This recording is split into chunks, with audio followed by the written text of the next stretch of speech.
Hey all, this is Jill Ciminillo with Capital One Auto Navigator, and today we have the 2026 Crown Signia. And since this is essentially a carryover model, it was all new in 2025, we're just going to do a quick walk around, check out some of the interior features, and see how it drives.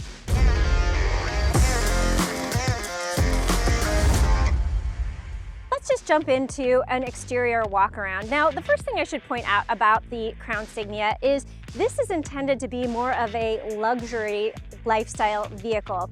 It is 2 rows and it is positioned kind of towards the upper end of the SUV lineup. So in fact, you're looking at pricing. This is really interesting because this is just a 2-row SUV and it is priced above the Grand Highlander and the Toyota 4Runner, and it's about similarly priced to the new base of the Highlander. And both the Grand Highlander and the Highlander are 3-row SUVs. Very interesting in terms of pricing. Okay, so as you walk around to the side, this is a limited trim, so you do have better wheels and you have this 2-tone paint treatment. So black roof and then body color for the rest of the vehicle. Even though Toyota is calling this an SUV, it is more of a lifted wagon to me. And I will point out that it is built on the same platform as the Toyota Crown sedan. Now the Crown Signia has a single powertrain option, and as we've already discussed, it is hybrid only. So it has a 2.5-liter 4-cylinder engine underneath the hood paired with Toyota's hybrid system. Total system output is 240 horsepower. Now coming around to the back of the Crown Signia, I want to say this has much more wagon-like proportions, even though Toyota is marketing this as an SUV. Now, in addition to the standard all-wheel drive, you do have a standard hybrid powertrain, and one of my favorite features, you have a kick-activated liftgate, which is perfect if you have your hands full and you're coming up to the trunk, or if you're taking something out of the trunk and you have your hands full, because it works both ways. Now, you have up to 25.8 cubic feet of cargo volume back here with the seats up, and you have up to 68.8 cubic feet of cargo volume. That's a lot of space with the seats down. So you're gonna have plenty of space for trips to a hardware, furniture store, whatever you wanna do, and you're gonna be able to fit it back here. What I think is really great is this is a 5-passenger vehicle, and you can actually fit luggage for 5 people back here for a road trip. Now moving to the interior of the Crown Signia, you do have this very large 12.3-inch infotainment screen and standard leather seats. And because this is a limited trim, you are going to have a lot of up-level features like heated and ventilated seats, the fixed panoramic moonroof, and you also have a rear camera mirror. All of that sounds really good when you're looking at the luxury equation, but I just want to say the way they put this together does not say luxury to me. You have some plastic surfaces and a lot of black lacquer that just does not look up level to me. And I would say there are some more base level vehicles that have more luxe level quality than this.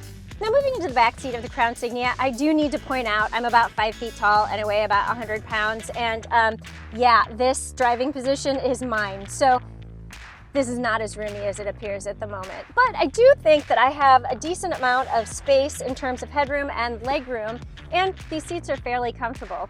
You also have air vents, USB-C charge ports, and heated rear seats. That gets a thumbs up from me. In addition to that, you have a pull down here with an armrest and cup holders. However, going back to the fact that this is positioned as a luxury vehicle, I think that there are a couple of things that are missing back here. And you know what? We're just going to start with the prongs or flaps that are going to hold your cup in place in this cup holder. You also don't have rear sunshades, and I think that's a miss in a luxury vehicle. And yeah, you've got black lacquer and plastic bits again. All right, now let's go for a drive.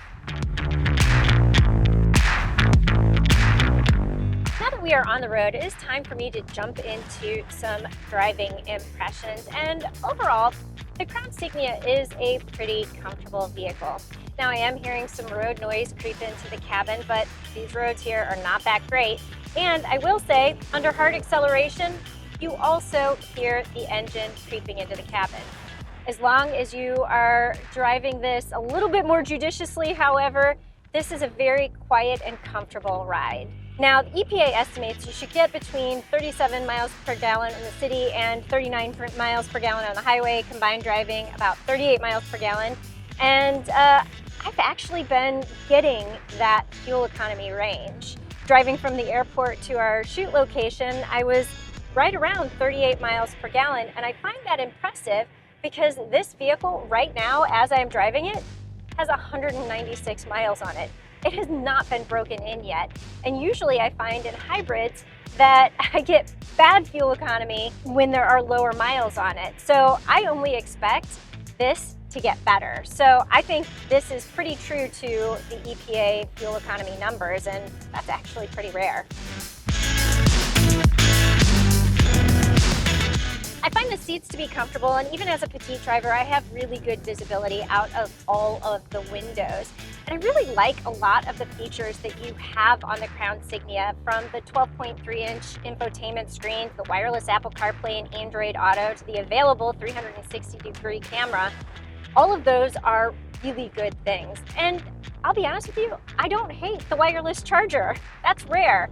I typically am very hard on wireless chargers because they don't hold your phone in place, they heat up your phone, they don't charge it, they do all the bad things. But this one is okay. It's not great, I've had better, but it does clip your phone in place, and even though it does heat up your phone a little bit, it still adds charge to it and it doesn't overheat your phone. So thumbs up on the wireless charger for this, or at least sideways thumbs on this.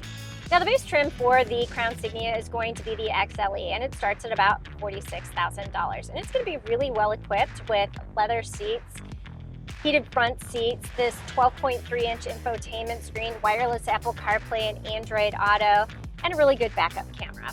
The limited trim, which is what this is, starts at about $50,000, and it's going to add heated and ventilated seats, as well as the panoramic roof, the rear camera mirror, and some other up-level features. The specific vehicle adds the advanced technology package, which includes a 360-degree camera and traffic jam assist, as well as some other options. And so the as-tested price for this test car is about $54,000. At the end of the day, the Crown Signia is a really comfortable vehicle that handles well, has good fuel economy, and a lot of great tech features. So who exactly is going to buy this vehicle? Somebody who wants Toyota reliability, comfortable ride and handling, good fuel efficiency, and the utility in the back. If you're not tied to the actual look of this vehicle, however, I will tell you there are probably better options out there.